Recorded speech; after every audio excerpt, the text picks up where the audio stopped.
안녕하세요. 올랜도 킴입니다. 오늘 또 시황 분석과 더불어서 종목 분석해보는 시간을 갖도록 하겠습니다. 자, 먼저 시장부터 한번 보게 되면은 다우라든지 나스닥, 그 다음에 S&P 500 전부 다 상승했고, 특별히 러셀 2000 지수가 조금 더 많이 상승을 했죠. 콜 PC 자체가 아무래도 기대치하고 비슷하게 나왔다는 겁니다. 자, 그로 인해서 인플레이션이 그렇게 높게 나오지가 않았다는 거겠죠. 그로 인해서 아무래도 금리가 좀 인하될 가능성이 많겠다. 그래서 금리하고 가장 민감한 지금 러셀 2000 지수가 좀 주가가 많이 반등됐던 하루가 되지 않았나. 자, 그렇게 보여주고 있고, 자, 그런 것 때문에 아침장에 좀 많이 갔다가 좀 많이 올라가니까 역시나 마찬가지로 좀 차익 매물이 좀 많이 나왔습니다. 자, 그럼에도 불구하고 주가가 빠질 때마다 계속해서 저가에서 매수세가 들어오는 그런 모양을 나타내면서 전략 후강으로서 일단 강하게 장이 마감이 됐다. 이렇게 말씀드리겠습니다. 자, 오늘 맵을 한번 보시면 오라클하고 코스코 요 두 가지만 좀 하락했고 나머지는 거의 다가 상승이 됐습니다. 반면에 일단 기술주 중심으로 약간의 소강 상태가 있었고 테슬라는 상당히 많이 상승이 됐죠. 자, 이랬던 이유는 아무래도 이때까지 주가가 3일 연속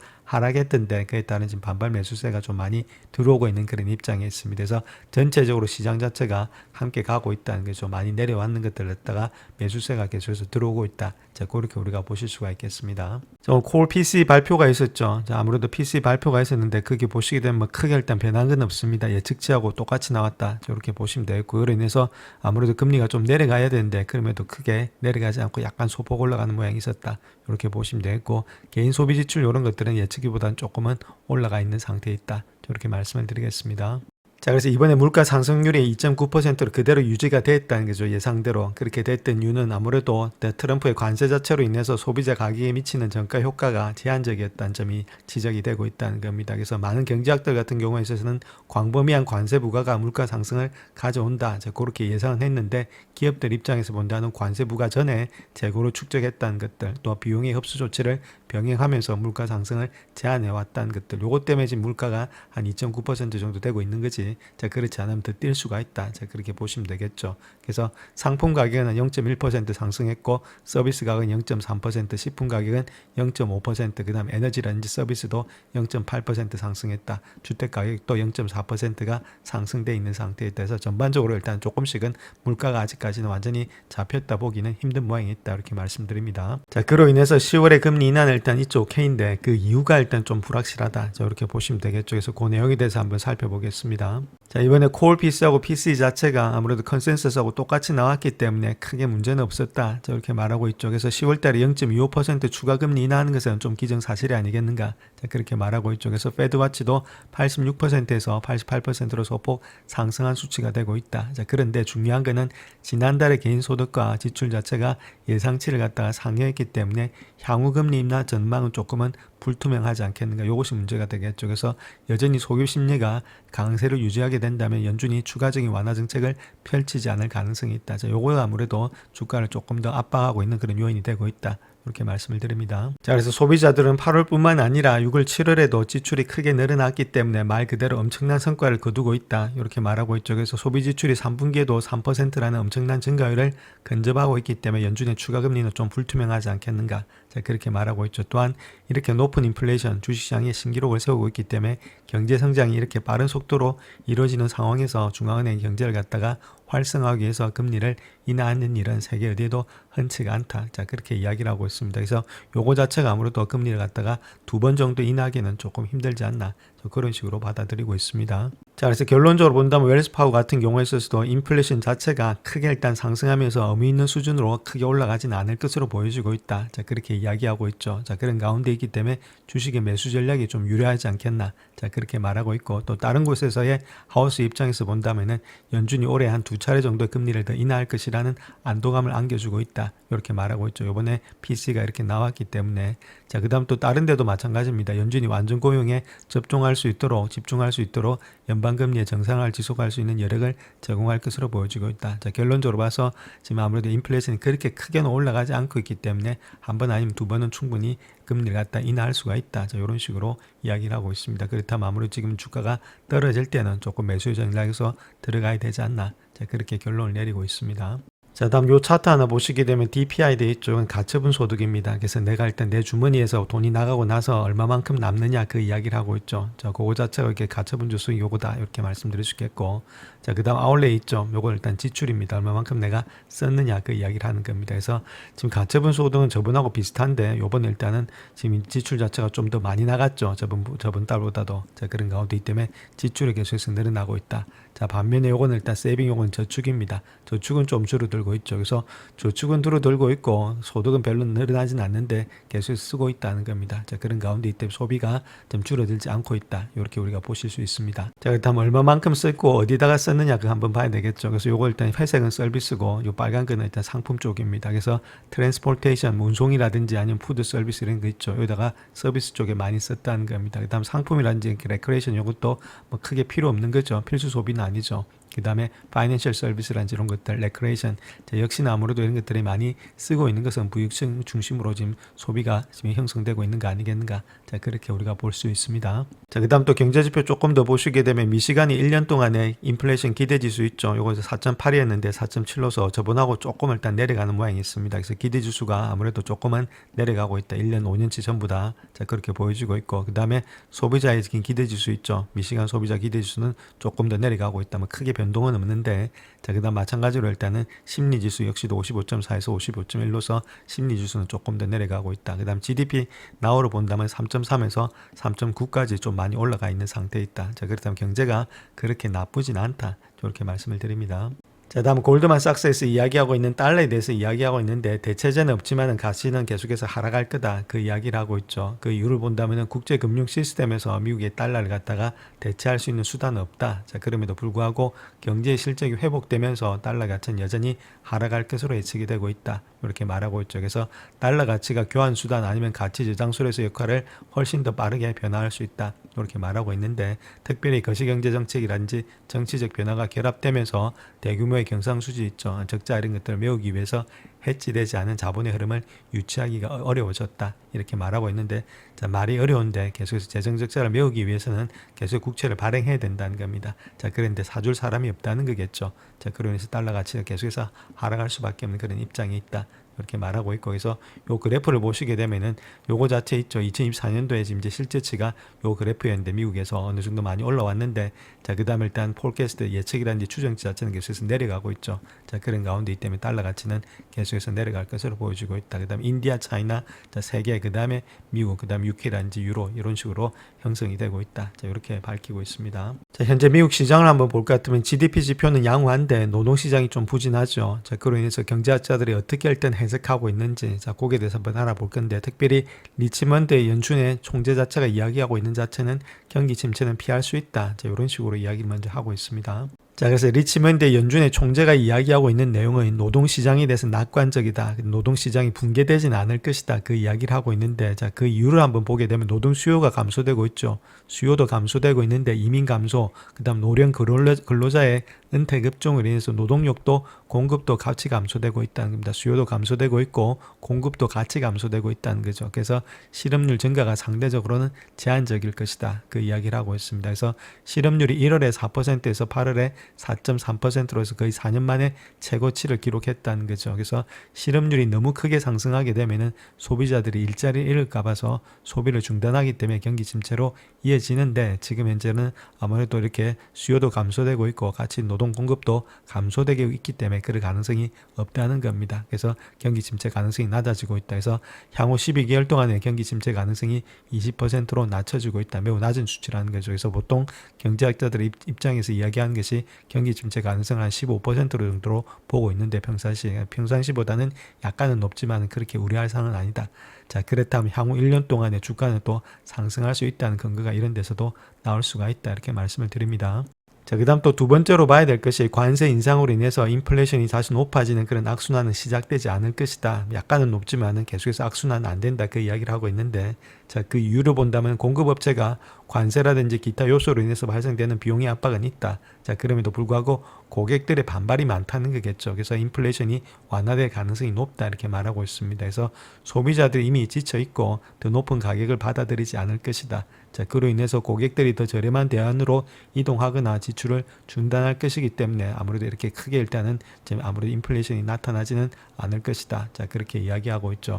이런 것들이 아무래도 기업에서 어느 정도는 부담하고 있는 내용들이 이런 데 포함되고 있기 때문에 인플레이션이 그렇게 급격하게 상승은 좀 일어나지 않을 것이다. 자, 그런 식으로 이야기를 하고 있습니다. 자, 그 다음 또 종목 한번 보겠습니다. 모건 스탠리 같은 경우에 있어서는 AI 노력이 확대됨에 따라서 마소가 선두 자리를 차지할 가능성이 많이 있다. 자, 그렇게 이야기하고 있는데 그 내용도 한번 살펴보겠습니다. 자, 그래서 모건 스탠리에 따르면 AI 붐에 따른 수요를 충족하려는 노력은 조금은 느리게 진행될 수 있겠지만 그럼에도 업계와의 협력이라든지 여러 가지 기업용의 솔루션 이런 것들이 성장을 이룰 것으로 예측이 되고 있다. 그래서 비중 확대해주면서 625달러로서 상향 조정하겠다. 그렇게 말하고 있고, 자, 최상위 라인의 지속적인 모멘텀과 성장 동인의 폭에 대한 더 나은 평가 이런 것들이 주가를 상향 조정했다. 이렇게 말하고 있죠. 그래서 중요한 것은 기업의 지출의 급증 속에서도 엣지 클라우드의 컴퓨팅 플랫폼의 성장세가 상당히 일단은 뛰어나고 있다. 그렇게 말하고 있습니다. 그렇기 때문에 CIO의 한 49%가 설문조사를 해봤더니 엣지의 한 3년간의 IT 예상 점유율을 갖다 가장 크게 늘릴 수 있는 분야로 꼽고 있다. 이렇게 말하고 있죠. 그래서 CIO들이 거의 다가 지금 엣지를 갖다가 높게 평가하고 있다는 겁니다. 자, 그런 가운데 있다면 이렇게 되면 아무래도 매출이 늘어나니까 상향 조정했다. 이런 식으로 이야기를 하고 있습니다. 자, 그 다음 또 성장이 많이 일어나고 있는 분야가 컴퓨팅 플랫폼이라는 겁니다. 클라우드에 있어서 자, 이런 것들이 전년 대비 고정 환율 기준으로 한 39%가 성장되고 있기 때문에 마소의 클라우드 AI 산업 자체가 아무래도 좀 독특한 위치에 있지 않나 그렇게 보여지고 있고, 오픈 AI 모델 제품군을 통합함으로 인해서 많은 새로운 그런 상용 애플리케이션을 확보했다는 거죠. 자, 그런 가운데이기 때문에 기업의 소프트웨어라든지 인터넷 공급업체가 자사 솔루션을 AI 제작사의 챗GPT와 지금 통합이 되고 있다. 이렇게 말하고 있고, 그로 인해서 AI 워크로드가 클라우드 지출에서 차지하는 비중이 상당히 커지고 있고, 클라우드의 워크로드 비율이 높아지면서 엣지 이런 이점을 누릴 수 있는 좋은 위치에 와 있다. 자, 이런 식으로 이야기를 하고 있습니다. 자, 그래서 경쟁업체인 아마존보다도 마소가 클라우드 시장 전반에서 더 다양한 고객에게 서비스를 제공할 수 있다. 이것이 가장 이점이 되고 있다는 거죠. 그래서 클라우드 시장에서는 스위스처럼 활동하고 있는 것이 마소다. 이렇게 보면 되는데, 소매, 의료, 물류 이런 데서 모두 다가 아무래도 지금 마소를 갖다 이용하고 있다는 겁니다. 그렇기 때문에 아마존은 일단 고객하고 경쟁하고 있는데, 자, 경쟁을 하지 않으니까 이쪽에 다 할 수 있다. 이런 이점들이 마소에게 많기 때문에 아무래도 성장률이 좀 높게 나타나지 않겠나 그런 식으로 보고 있습니다. 자, 다음 도이치뱅크에서 주가 목표가를 갖다 상향 조정했다 이렇게 말하고 있고, 그 이유는 AI 이니셔티브로 인해서 주가가 좀 상승되지 않겠나, 자, 그렇게 이야기를 하고 있습니다. 자, 그래서 도이치뱅크에서는 목표 주가를 갖다가 345달러에서 435달러로 상향 조정했다 이렇게 말하고 있는데, 그 이유는 일론 머스크의 테슬라의 가장 중요한 사업인 로보택시 옵티머스 여기다 집중하고 있고, 최근에 보상 패키지를 발표하면서 주가에 큰 부담이 없어졌다는 것들, 그로 인해서 아무래도 AI 분야의 선두주자로서 이점을 누릴 수 있을 것으로 보여지고 있다 이렇게 말하고 있죠. 또한 지금 서비스가 불과 2년 안에 매출의 성장을 박차를 가하고 있는 것이 로보택시다 이렇게 말하고 있고, 이미 오스틴과 베이 지역의 중심으로 100대 이상이 늘어났다 이렇게 발표하고 있죠. 또한 내년에는 네바다라든지 애리조나, 플로리다에서도 출시될 예정에 있고, 또한 지금 현재 일리노이인지 뉴욕 등에서도 테스트가 시작될 예정에 있다 이렇게 말하고 있죠. 그래서 앞으로 1분기 말까지 차량 대수가 한 1000대 이상으로 늘어날 것으로 예측이 되고 있기 때문에 2027년도에는 더욱더 많은 실질적인 재무에다가 기여가 되지 않겠는가, 실질적으로 손익계산서가 일단 올라가지 않겠나 그 이야기를 하고 있습니다. 또한 옵티머스의 휴머노이드 로봇 사업 역시도 수년 동안 상당히 성장할 것으로 예측이 되고 있기 때문에 2035년도에는 125만 대의 로봇이 대당 25,000달러에 판매될 것으로 예측이 되고 있다. 이런 식으로 이야기를 하고 있습니다. 자, 또한 단기적으로 본다면 이번에 전기차 사업에 있어서 중국에서 모델 YL을 갖다 출시를 하고, 트럼프 행정부가 전기차 구매에 대한 인센티브를 단계적으로 폐지하기로 함에 따라서 자, 미국에서도 전기차 구매가 급증됐다는 거죠. 그러면서 3분기에 예상치를 뛰어넘는 그런 인도량을 기록할 것으로 예측이 되고 있다. 이런 것들이 주가 상승에 지금 현재 원동력이 되고 있다 이렇게 밝히고 있습니다. 자, 다음 애플에 관한 이야기 한번 보겠습니다. 에버코어 RSI에서는 애플의 목표가를 260달러에서 290달러로서 상향 조정하겠다. 자, 그렇게 이야기하고 있죠. 그래서 4,000명의 소비자를 대상으로 실시한 구매 의향의 설문조사의 결과에 따르면은 고가 제품을 중심으로 아무래도 예상보다 나은 아이폰의 교체 주기가 시작되었다 이렇게 판단이 되고 있죠. 그래서 지금은 좀 교체 주기다 그 이야기입니다. 그래서 하드웨어 업그레이드가 교체를 촉진하고 있는데, 자, 새로운 카메라든지 배터리, 화면을 언급하는 응답자가 많이 증가했고, 반면에 AI 기능은 눈에 띄게 감소했다는 거죠. 작년에는 AI 기능에서 상당히 관심을 끌었지만은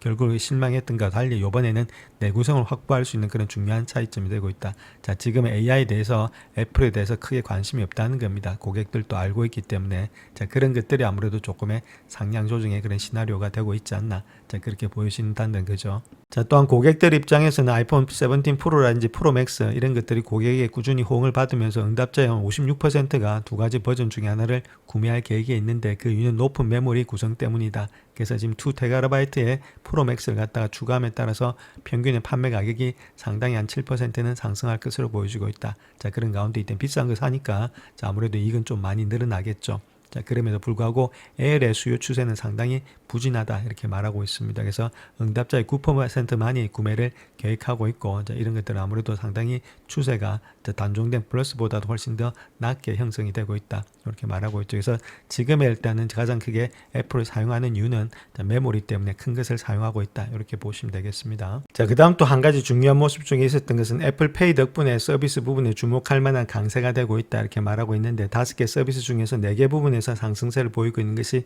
애플페이다 이렇게 말하고 있죠. 그래서 애플페이는 한 7% 상승되면서 최근에 법적 해결을 위해 아무래도 해당 부분에서 긍정적인 영향을 미치고 있다. 자, 이런 것들이 조금 애플에 지금 이제 플러스 작용으로 나타나고 있다 이렇게 밝히고 있습니다. 자, 다음 템퍼스 AI에 대해서 한번 보겠습니다. 구겐함에서 밝히고 있는 것이 목표가를 갖다 80달러에서 95달러로서 상향 조정하면서 매수 투자견을 유지하겠다. 자, 그렇게 이야기했죠. 그래서 애널리스트들이 이야기하고 있는 내용은 템퍼스의 팀원들과 만나서 아스트라제니카, 그 다음에 파토스 AI 이런 것과의 파트너십을 통해서 종양학 기반의 모델의 개발에 대해서 많은 논의를 했는데 자, 그에 따라서 아무래도 해당 프로젝트에 대한 이해도, 그 다음에 차별에 대한 강점을 갖다가 더욱 깊이 있게 이해하게 됐다. 그로 인해서 지금 목표가를 좀 높게 주고 있다. 자, 그렇게 이야기를 하고 있습니다. 자, 다음 인텔에 대해서 한번 보겠습니다. 인텔 같은 경우에 있어서는 주가가 많이 올라가고 있죠. 그래서 엔비디아에 50억 달러 갖다 인텔에다 투자했죠. 요거 자체가 오픈 AI에서 한 1000억 달러를 투자한 것보다도 훨씬 더 실리콘밸리를 뒤흔들고 있다. 저 그렇게 말하고 있는데 그 이유에 대해서 한번 알아보겠습니다. 아무래도 잠깐 정리해 보면은 미국 경제라든지 국가 안보를 보호하기 위해서 가장 진보된 칩을 생산하는 미국 기업이 필요하기 때문에 결론적으로 봤을 때는 아무래도 인텔의 일단 투자 자체가 엔비디아에 큰 일단 투자가 되고 있다. 이렇게 우리가 간단하게 볼 수가 있습니다.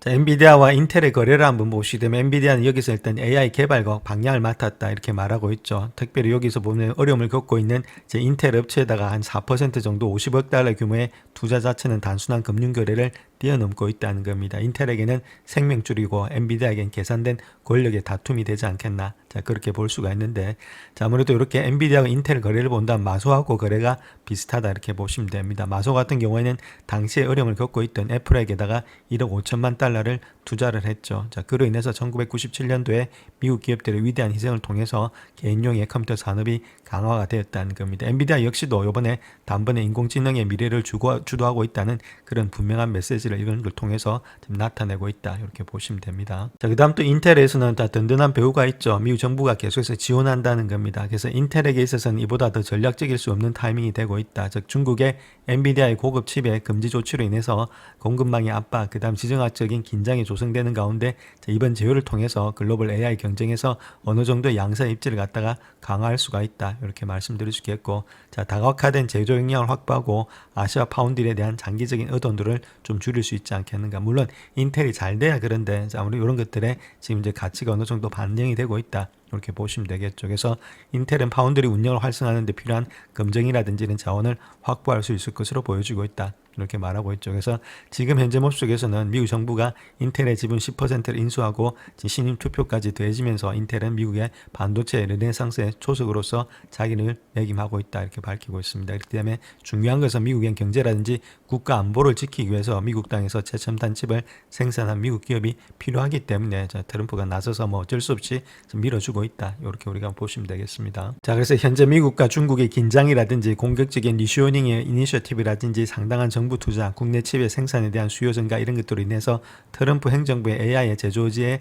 인텔이 핵심적으로 기여할 수 있다는 거겠죠. 그래서 이거는 기업의 복지가 아니고 국가 안보가 달린 거기 때문에 트럼프가 밀어줄 수밖에 없는 그런 입장에 있다. 자, 그렇기 때문에 이런 것들이 계속해서 반영이 되면서 주가가 좀 많이 상승되는 그런 모양이 되지 않나 그렇게 보여집니다. 자, 그 다음 또 우리가 하나 봐야 될 것이 인텔과 엔비디아의 새로운 협력 관계를 통해서 제품이란지 설계 파트너십으로 일단 시작은 이렇게 되고 있는데 반도체 생태계 내에서 더 광범위한 재편이 일어나지 않겠는가. 자, 그렇게 볼 수가 있겠죠. 그 이유는 미국의 다른 팹리스 기업들이 인텔을 갖다가 더욱더 면밀하게 검토할 것으로 보여지고 있고 TSMC와의 리스크 이런 것들을 부분적으로 다각화하면서 대만의 거대 기업의 비대칭적인 시장 지배력을 약화시키는 그런 방안들을 고려하지 않겠나 그렇게 볼 수가 있겠죠. 자, 그런 가운데이기 때문에 인텔과 파운드리 사업부가 새로운 엔비디아와 인텔의 협력 제품의 패키징을 담당하면서 여러 가지 신뢰라든지 기술의 전문성을 확보할 것으로 예상이 되고 있다. 이렇게 보시면 되겠고 또 중요한 것은 지금 이제 아몰딩스 같은 회사들이 있죠. 이런 것들이 아무래도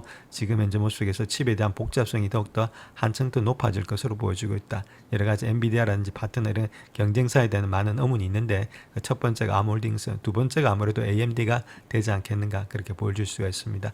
자, 그런 가운데이기 때문에 이런 것들은 뭐 CPU 사업에 폭발적으로 성장하는 모습을 보이고 있지만은 엔비디아하고 인텔의 파트너십이 AMD는 또 역품으로 작용될 수도 있다. 그렇기 때문에 이런 것들은 조금 왔다 갔다 하면서 엔비디아는 뭐 좋겠지만은 AMD라든지 이런 데서 팹리스 기업들은 조금 우리가 또 다시 약간의 경쟁 관계에 있기 때문에 어느 정도 또 주가에 대해서 약간의 희석은 있지 않겠나 그렇게 볼 수가 있겠습니다. 자, 그래서 인텔의 차트 한번 보시면 요 라인 때 있죠. 갭으로 떨어졌던 것을 갖다가 갭으로 일단 같이 메우면서 돌아갔다 이렇게 말씀을 드릴 수 있겠고, 자, 그럼에도 불구하고 직전 고점까지 지금 다 있는 상태 있죠. 35불 근처. 자, 그렇기 때문에 약간 어느 정도 눌림목이 좀 발생되지 않겠나 그렇게 보여지고 있고, 좀 떨어진 다음에 자, 그때부터는 좀 담으셔서 뭐 30불대 근처라든지 그렇게 오면은 좀 길게 보시면서 들고 가는 전략이 바람직하지 않겠나 그렇게 보여집니다. 자, 다음 아마존에 대해서 한번 보겠습니다. 아마존은 처음에는 소매업을 정복했죠. 근데 이제는 조용히 350억 달러 규모의 사업을 구축하면서 기업의 운영 방식을 바꾸고 있다. 이렇게 말하고 있고 청소 용품부터 시작해서 주방 장비까지 기업에 필요한 모든 것을 공급하는 데 점점 더 주력하고 있는 것이 아마존이다. 이렇게 밝히고 있습니다. 자, 아마존 같은 경우에 있어서는 대부분의 사람들이 모르는 사이에 아마존은 비즈니스 중심의 상거래 시장에서도 영향력을 확대하고 있다. 그래서 화장지부터 시작해서 기계 부품까지 다양한 필수품을 점점 더 많은 그런 기업에 공급을 하고 있다. 이렇게 밝히고 있는데, 자, B2B 있죠. 기업 간의 거래, 비즈니스 투 비즈니스. 이런 데서 매출이 350억 달러가 넘어가고 있다. 이렇게 말하고 있습니다. 그렇기 때문에 훨씬 더 큰 변화의 시작이 되고 있다. 이렇게 말하고 있고 대부분의 애널리스트들은 향후 몇 년 동안에 아마존의 B2B의 사업의 매출이 2배로 증가할 것으로 예상이 되고 있다. 자, 그런 식으로 이야기를 하고 있죠. 또한 지금 보시게 되면 아마존이 현재의 한 1000억 달러 육박하는 매출을 갖다가 과소평가하고 있을 가능성이 높다. 이렇게 말하고 있고 이런 데서 아무래도 매출이 많이 나오기 때문에 아무래도 주가의 방향이 또 올라가지 않겠나 그렇게 보여지고 있죠. 또한 비즈니스뿐만 아니라 일반 소비자 플랫폼에서도 구매를 하고 있을 가능성도 상당히 높다. 자, 이런 식으로 이야기를 하고 있습니다. 자, 그래서 현재 미국에서만 B2B 매출 자체가 2조 달러가 넘어가는 전자상거래 시장을 구성하고 있다는 거죠. 템 시장이 상당히 일단 크다는 이야기입니다. 자, 그런 가운데 있는데 자, 그로 인해서 성장 여지가 상당히 많다는 이야기가 되겠죠. 특별히 지금 아마존 같은 경우는 B2B 매출이 2024년도 기준으로 했을 때 6,380억 달러밖에는 안 된다는 겁니다. 그래서 전체 연간 매출에서도 극히 일부분에 불과하고 시장 자체도 넓음에도 불구하고 요밖에 안 된다는 거죠. 자, 그럴 때 앞으로 발전에 상당히 많은 그런 영향력을 미칠 수가 있다. 이렇게 밝히고 있습니다. 자, 그래서 실제로 아마존 같은 경우는 B2B를 운영하는 데 있어서 비즈니스 플랫폼에 더 많은 자원을 갖다 투자하고 있다는 겁니다. 특별히 플랫폼, 비즈니스 플랫폼 같은 경우는 이미 포춘지 100대 기업 중에서 99곳을 포함해서 전 세계 800만 기업 이상의 기업을 서비스를 제공하고 있다. 이렇게 보면 되겠죠. 자, 그런 가운데 이때 아까 보셨지만 뭐 2트릴리언 이거보다도 훨씬 더 많은 그런 시장을 갖고 있다는 겁니다. 이건 단지 미국에서만 국한된 거고, 자, 100대 기업 중에서 99곳 거기다가 전 세계 800만 기업에다가 서비스를 제공하고 있다는 훨씬 더 많은 템 시장을 보유하고 있다. 이렇게 보시면 되겠죠. 자, 거기에다가 지금 다양한 제품이란지 경쟁력 있는 가격, 배송 네트워크 이런 것들을 통해서 빠른 배송 이런 것들이 상당히 이점이 되지 않겠나 그렇게 보여지고 있고 또한 제품만 놓고 본다 하더라도 주방 싱크대 하나만큼의 품목이 판매된다는 겁니다. 그래서 이런 여러 가지 청소 필수품부터 시작해서 여러 가지 주방 장비들 이런 수백 개의 품목이 판매되고 있는데 자, 전체를 판매하는 것과 똑같은 그런 지금 이제 효과가 나타나고 있다. 이렇게 밝히고 있습니다. 자, 그다음 또 아마존 같은 경우는 B2B 사업의 유일한 성장 분야는 아니다. 자, 그렇게 말하고 있죠. 그래서 많은 지금 사람들이 아마존의 AWS 클라우드 플랫폼을 갖다 훨씬 더 중요하게 생각하고 있다. 이렇게 말하고 있는데 백색 같은 경우에 있어서는 클라우드 사업의 매출이 몇 년 안에 2배로 성장할 잠재력이 있다. 저 그렇게 말하고 있죠. 자, 그로 인해서 아마존의 사업이 여러 측면에서 동시에 성장이 되고 있다. 이렇게 우리가 보시면 되겠습니다. 자, 그렇다면 아마존의 적정 주가 한번 보겠습니다. 2026년도에 EPS가 한 7.6달러 되고 있습니다. 그 다음에 2027년도는 9.2달러, 11달러, 13달러로서 거의 14%, 21%, 19%, 20%, 뭐 18%로서 계속해서 증가가 되고 있죠. 좋은 모양이 있다는 겁니다. 일단은 자, 매출의 증가, EPS 증가가 되고 있기 때문이다. 자, 이렇게 보시면 되겠고, 자, 그 다음 또 우리가 하나 봐야 될 것이 밸류에이션인데, 자, 밸류에이션 한번 보시게 되면 아무래도 포월드 기준으로 봤을 때 자, P 레이쇼입니다. 그것이 32배수 정도 되고 있죠. 근데 섹터 평균은 18배수입니다. 상당히 일단은 고평가되어 있고, 그 다음에 5년 일단은 지금 평균 봤을 때는 169보 이거보다는 상당히 저평가되어 있죠. 자, 그런 가운데 있는데 여기가 섹터가 어떤 섹터냐면은 여기 보시게 되면 자유소비재죠. 자, 그런 가운데 있기 때문에 요거는 아무래도 AWS라는 그런 것들이 있기 때문에 자, 다른 것보다는 아무래도 플랫폼이라든지 이런 것들을 데이터 센터를 좀 하고 있는 그런 입장이 있습니다. 그렇다면 한 30배수 정도는 줘야 되지 않겠나 그렇게 보여주고 있습니다. 이것이 아무래도 좀 적정 주가 정도 되겠죠. 30배수 정도가. 자, 그런 가운데 있기 때문에 아까 보셨듯이 여기서 7.6에서 30배수 해주면 되겠죠. 그래서 7.6에다가 곱하기 한 30배수라든지 뭐 35배수, 32배수 정도 해주면 되는데 그것이 240불 정도 나옵니다. 자, 그렇다면 요거 자체가 어느 정도의 적정 주가가 되지 않겠나 그렇게 보여지고 있죠. 그래서 지금 240불대라든지 220불대 뭐 이 정도 되고 있으니까 아무래도 이 정도 되고 있죠. 자, 그런 가운데 있기 때문에 요 밑에 있으니까 우리가 조금씩은 잡아갈 수가 있다는 겁니다. 그런 가운데 있기 때문에 제가 보는 관점에서는 200불대라든지 210불대 근처에 있죠. 그럼 좀 더 빠진다든지 자, 그럴 때는 조금씩 우리가 담아서 들고 가는 전략이 필요하지 않겠는가 이런 것들도 바닥에 와 있기 때문에 그래서 저희 지금 현재 가격대 본다면 그렇게 높은 가격대는 아니기 때문에 좀 빠진다면은 그때부터는 조금씩 담아서 들고 가는 전략이 좀 필요하다. 저렇게 말씀을 드립니다. 자, 다음 포트폴리오에 관한 이야기인데 지금 이제 6대 40을 읽고 다른 포트폴리오를 갖다 좀 다르게 편성하자 그 이야기를 하고 있습니다. 그렇다면 어떻게 할 때 우리가 포트폴리오를 가져가야 될지 자, 거기에 대해서 한번 살펴보겠습니다. 자, 원래 뱅크 오브 아메리카에서는 보통 전통적인 포트폴리오가 주식 60, 그 다음 채권 40 이렇게 갖고 가는 대신에 25를 일단 4번으로 나눠서 갖고 가는 포트폴리오가 훨씬 더 이익이 많았다. 자, 그 이야기를 하고 있죠. 그래서 주식과 채권과 현금과 금으로 이렇게 균등하게 구성을 하자. 자, 그렇게 이야기를 하고 있습니다. 자, 그렇게 구성을 했을 때 연초 대비 한 16% 정도의 수익을 올렸다는 거죠. 대신에 6대 4로 했을 때는 한 10%밖에는 올리지 못했다. 그 때문에 지금은 금을 갖다가 반드시 편입을 해서 들고 가야 되는 그런 입장이 되지 않나. 자, 그런 식으로 이야기를 하고 있습니다. 자, 금을 가지고 가는 이유는 아무래도 인플레이션이 좀 문제다 이렇게 보면 되겠죠. 그래서 10년 앞으로 일단 인플레이션의 시대가 될 것으로 보여지고 있고 확실히 지난 20년 동안 우리가 겪어왔던 그런 것보다 훨씬 더 높은 인플레이션이 될 거다. 자, 그렇다면 어느 정도 인플레이션은 해지가 필요하니까 자, 금이 필요하지 않나. 자, 그런 식으로 이야기를 하고 있습니다. 자, 그래서 결론적으로 봤을 때 자, 인플레이션 자체를 본다면 지금 2% 미만이 아니고 3% 이상으로 평균화될 것으로 예측이 되고 있다는 거죠. 그렇기 때문에 금에 대한 투자 가치가 훨씬 더 높아지지 않겠나. 자, 그렇게 보여주고 있는데 물론 25 이렇게 들고 와도 좋겠지만은 제가 보는 관점은 60%는 일단은 지금 이제 주식으로 갖고 가시고 나머지 뭐 15%에서 20% 정도는 아무래도 금이라든지 이런 것들 자, 나머지 뭐 5에서 10%는 채권이라든지 이렇게 자, 아니면 이렇게 뭐 현금으로 들고 가셔도 되겠고 그래서 반 이상은 아무래도 주식에다가 들고 가는 것이 바람직하고 자, 일부만 일단 편입을 해서 금을 들고 가는 것이 바람직하지 않겠나. 자, 그렇게 보여지고 있습니다. 자, 그래서 S&P 500의 지수 차트 한번 보겠습니다. 오늘 장에서 한 0.59% 정도 상승했죠. 제가 보는 차트는 로그 차트입니다. 1년 이상의 장기 차트를 볼 때 장기적으로 일단 매매할 때 보는 차트이기 때문에 조금은 다를 수가 있습니다. 그 때문에 이거는 251선이고 여기 있는 건 201선이죠. 그래서 계속해서 주가는 달리고 있다는 겁니다. 그 다음에 여기도 자세히 보시면은 빨간 선이 있죠. 21선도 닿지도 않고 지금 이제 바로 반등이 나오죠. 자, 오늘 장에서 만약에 안 좋고 힘이 없다면은 조금 더 한 연속 4일 정도 빠져야 되는데 자, 그렇지가 않고 바로 반등이 나온다. 자, 물론 인플레이션에 대한 여러 가지의 그런 것도 콜 PC가 좋게 나와서 그런 것도 있겠지만은 제일 중요한 것은 빠질 때마다 물건이 계속해서 들어온다는 이야기입니다. 이런 식으로. 자, 그만큼 일단 유동성 장세에다가 지금 돈들이 많이 대기되고 있기 때문에 주가가 빠지면 들어오고 하니까 내려가는 힘이 그렇게 많지가 않다는 거겠죠. 그래서 조정이 상당히 짧은 가운데 있는 것이 현재 모습이다. 이런 조정들이 계속해서 나타나면서 주가가 바로바로 올라가는 모양이 있는 것이 현재 장세이기 때문에 주가 자체를 뭐 털었다가 샀다가 이렇게 할 필요가 없다는 거죠. 물론 밸류에이션이 상당히 많은 거 있죠. 실적하고 계류가 많은 것들 그런 것들은 아무래도 어느 정도 익스를 해야 되는데 자, 그런 거 외에 우량주 이런 것들이 실적이 나오는 것들은 굳이 팔 필요가 없습니다. 들고 가시면 된다 이렇게 말씀드릴 수 있겠죠. 여기서부터 주가가 완전히 끝났다. 자, 그렇게 보진 않기 때문이다. 저렇게 말씀을 드립니다.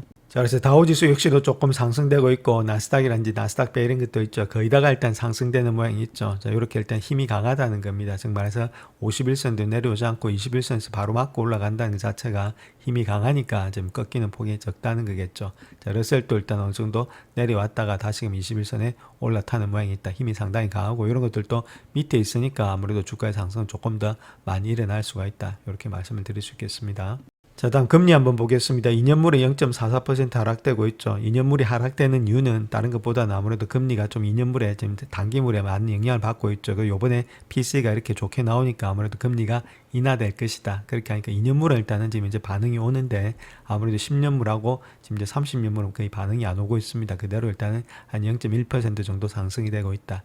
장기물 자체는 지금 이제 우리가 움직이는 이자하고 다르게 움직이고 있다. 이렇게 말씀을 드립니다. 자, 오늘 비트코인 한번 보겠습니다. 비트코인 같은 경우는 일단 직전 저점에서는 일단 지켜줬다 이렇게 보시면 되겠죠. 11만원대라든지 이때 어느 정도는 일단 지켜주고 있었다. 자, 요 고점들, 자, 그런 것들이 아무래도 서포트 라인이 되면서 200일선인지 이런 것들은 지켜주고 있다. 그 다음에 이더리움 이런 것들도 상당히 좋은 모양이 되고 있었죠. 자, 이런 식으로 직전 고점 라인대에서 어느 정도는 반등이 일어나고 있었다 이렇게 말씀을 드릴 수 있겠습니다. 그런 가운데 있기 때문에 주가 자체가 막 그렇게 큰 폭으로 내려갈 것으로 보이지는 않고 있다. 그래서 코인 같은 경우는 만약에 좀 길게 장투하신 분들 안에서는 아무래도 빠진 다음에 조금씩 모아서 들고 가는 전략이 필요하지 않나 그렇게 보여집니다. 자, 다음 골드 가격 한번 보겠습니다. 골드도 0.43% 정도 상승되고 있죠. 자, 골드는 아무래도 지금 이제 5일선에 한지 11선 이렇게 타고 가고 있기 때문에 상당히 힘이 강한 모양이 있습니다. 그래서 내려온다기보다는 계속해서 달릴 가능성이 많겠죠. 그래서 골드 이런 것들은 일부는 우리가 일단 편입하시는 것이 좋겠다.